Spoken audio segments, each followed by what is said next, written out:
สบายดีสบายดีวันนี้ก็มาตัดข่าวเนาะนี่นะอันนี้เป็นจักตัดข่าวแตงเนาะ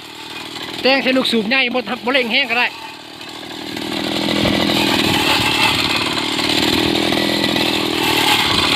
ความแห้งของจักบ่ต้องเร่ง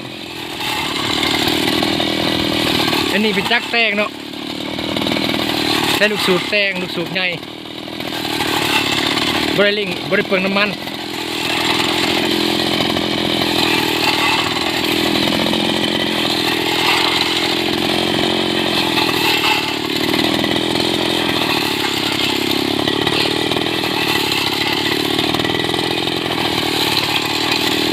แต่จะกำลังตีมันมีของมันมีค่า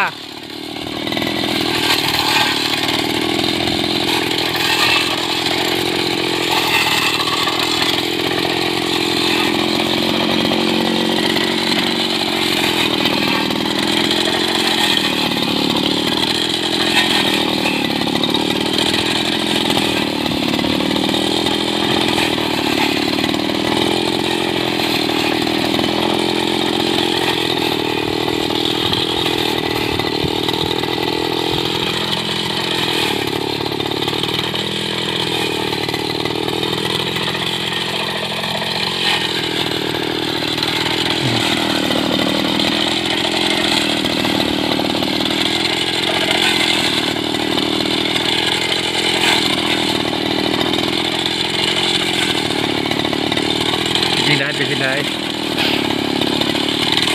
บ้านเจ้ามีบ่บ้านเจ้ามีบ่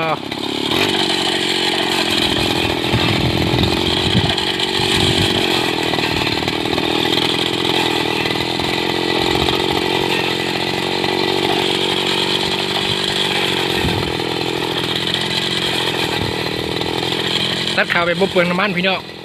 แบบประหยัดน้ำมันจักแบบบริเร่งเลยแต่กำลังตี